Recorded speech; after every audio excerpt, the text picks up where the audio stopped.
fight at the Texas Capitol over property tax relief continues. Over the weekend and today, Governor Greg Abbott and Lieutenant Governor Dan Patrick posted several tweets about the best way to give Texas homeowners a break on their property taxes. Both want to compress or lower the school maintenance and operations tax rate. M&O taxes pay for the day-to-day operations at Texas public schools.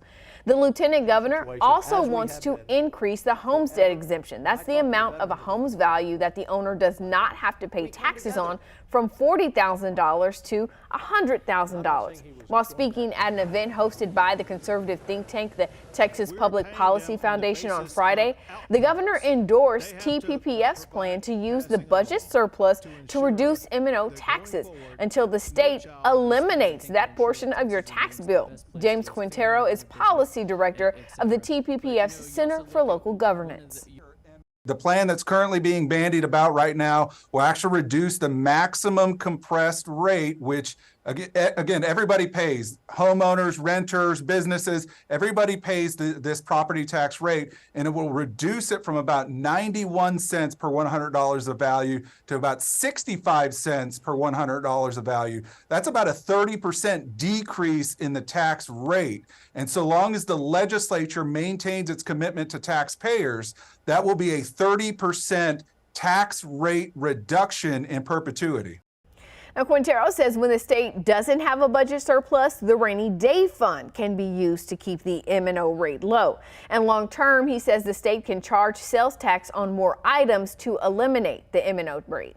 Lieutenant Governor Dan Patrick is not a fan of the plan. He says homeowners would save around $710 a year with that plan, compared to more than $1,200 a year if lawmakers pass compression and an increased homestead exemption.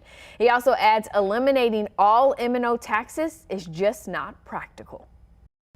Total local M&O taxes projected for the next 2 years is $55 billion. To end property taxes through compression, we would have to come up with $55 billion. Now, how much is $55 billion? It's 38.2% of our entire budget. You'd have to cut school funding, you'd have to cut medical funding, you'd have to cut law enforcement, you'd have to cut everything. Lieutenant Governor Patrick says the state would also have to nearly double the sales tax to get enough money to pay for schools. While the House of Representatives voted last week to put the governor's plan in place, then adjourned sine die for the rest of the special session, Patrick says he will not give up on a plan to increase homestead exemptions. The Senate gavels in tomorrow at 6 p.m.